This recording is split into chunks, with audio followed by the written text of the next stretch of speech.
payment on a larger apartment house for $330,000. We then used the bank's money and some of the seller's equity to help us finance the remaining $275,000 we did not have. Not only did we use OPM, other people's money, we used government money to help us retire rich and retire early. Between 1988 and 1994, we utilized this investment and tax strategy many times. The reason the government allows these tax incentives is to keep the real estate industry vibrant and help the nation's economy stay strong, since real estate makes up a large sector of the U.S. economy. Tax-free money. There are many ways to earn tax-free money.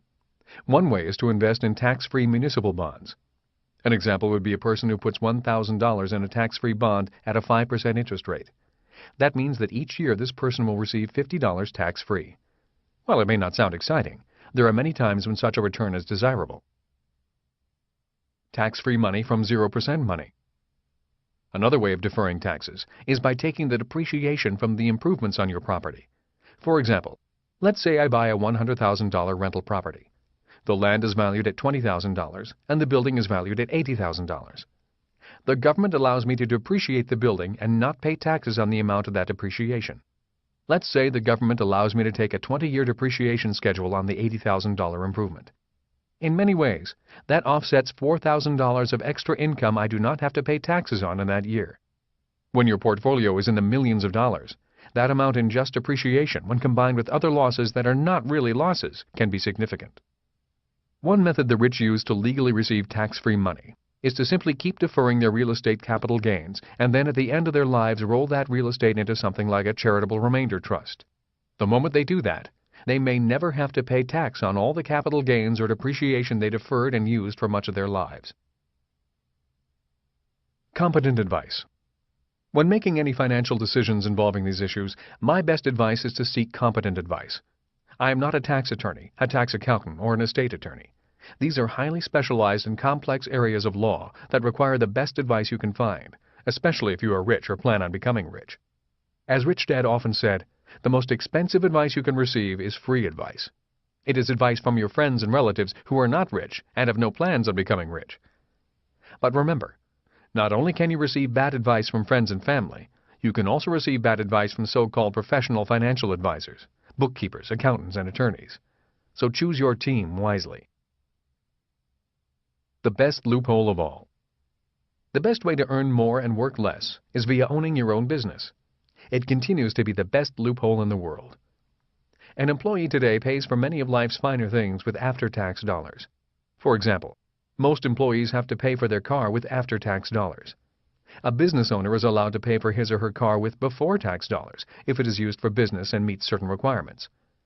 When you are working for 50% money, your car can be far more expensive than your boss's car, even though your car costs less. Even such things as football tickets, trips or dinners, daycare for your kids, and other benefits can often be purchased with before-tax dollars if they qualify as legitimate business expenses, and they may be subject to limitations. A word of warning. This program is only to make you aware of some of the differences in income.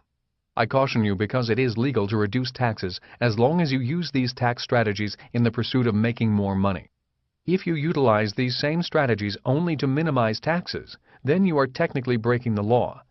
This is a very important point and is why I recommend you seek the best tax advice possible. As you look the numbers through, you might find that the price of job security is very expensive. Even if you have a steady job and a 401k, you might be losing out. The problem with the 401k. Although I recommend that everyone have and maximize contributions to a 401k if they qualify for one, there is one major flaw I see in it. The flaw is that although you save your money in it, and it hopefully grows free of the 20% capital gains tax, when you withdraw it at retirement time, you are taxed at the 50% tax rate of earned income. Even though you believe you are investing in portfolio or 20% money, when you cash in, you are still taxed at earned income rates. The second problem with the 401k is that it only works for people who are planning on being poor. If your income remains high after you retire, you continue to pay higher taxes on your retirement money because your income went up, not down. Similarly, the problem with Social Security is that it only works for people who want to be poor. If after you retire and you find that Social Security is not enough for you to live on, and you go to work for earned income, the government will begin reducing your Social Security payments. In other words, the only way to receive a full payment is to choose to be poor in most cases. So what if you simply save your money? For people who believe in keeping all their money in the bank, thinking that saving is smart, their money is working for 50% money. I too have money in the bank, but I do not think that saving is smart as many people do. I have money in savings as part of my financial plan to be safe and secure, not as part of my plan to be rich. This is true even though I do not think it is smart to have my money working for 50% money, as well as losing ground to inflation. Remember that different investment vehicles have different purposes, and each assist you in reaching different levels of financial planning, depending on what you want: to be safe and secure, to be comfortable, or to be really rich. 401k plans and savings are integral parts of my plan to be safe and secure, as well as comfortable, but they are not part of my plan to be rich.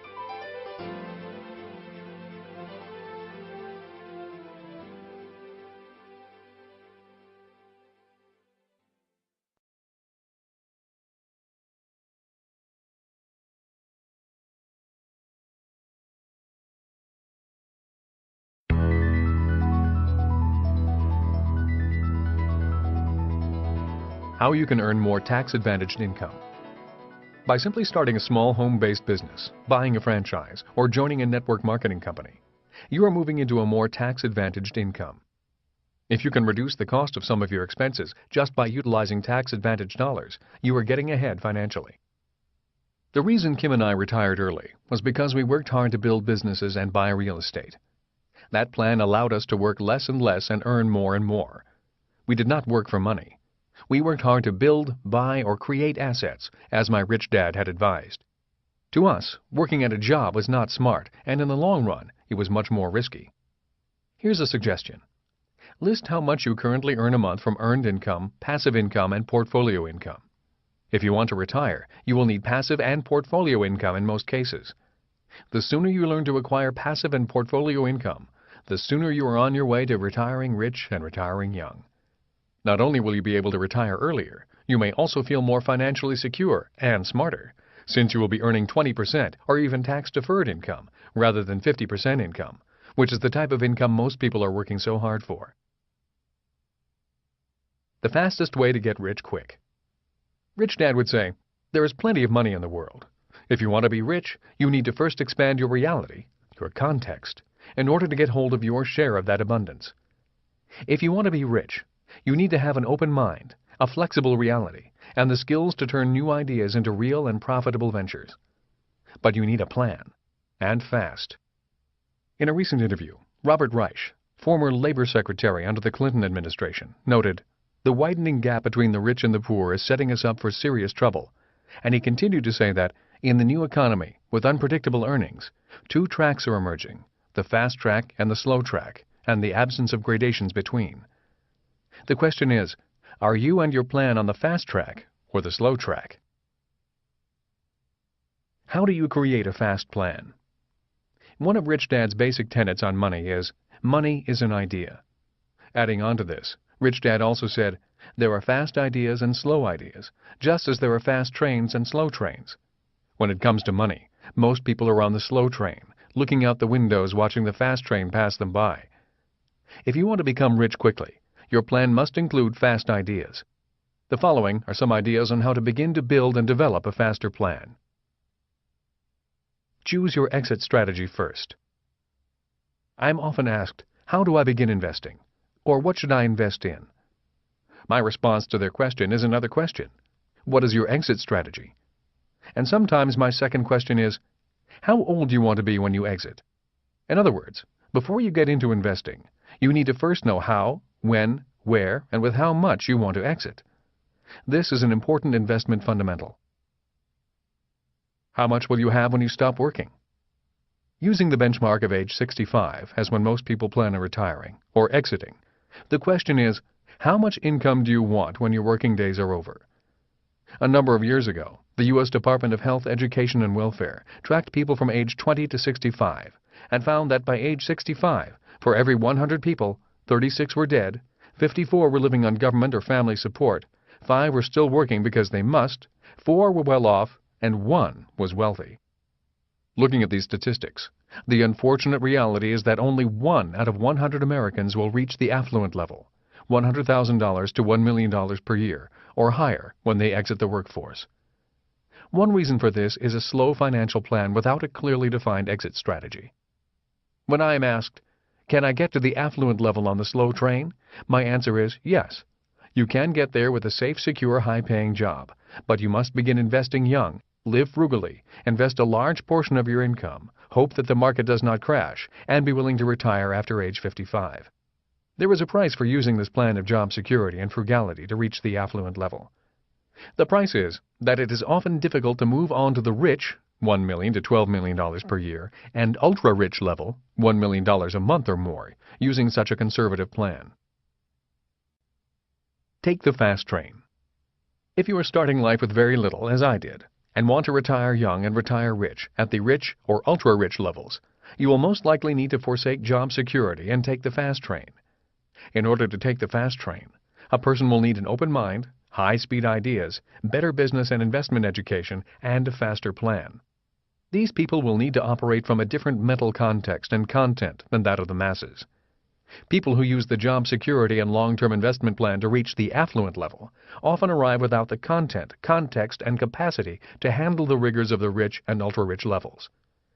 As my rich dad said, there is more to being rich than having a lot of money. My wife Kim and I decided to exit the rat race of life at the affluent level. That was our goal. Once we decided on our goal, in 1985, we worked backwards and developed our exit strategy, our investment plan, and then, and only then, did we determine our entry strategy. Once we had our exit strategy, we knew what to do and where to begin. For us, it was to ride on the fast train to build a business and invest in real estate. The hard work, lack of job security, and following the rigid schedule riding the fast train paid off. It took 9 years from the time the plan was created until we achieved our goal. Because our investments brought us more than $100,000 in passive income per year, we were able to move on to the rich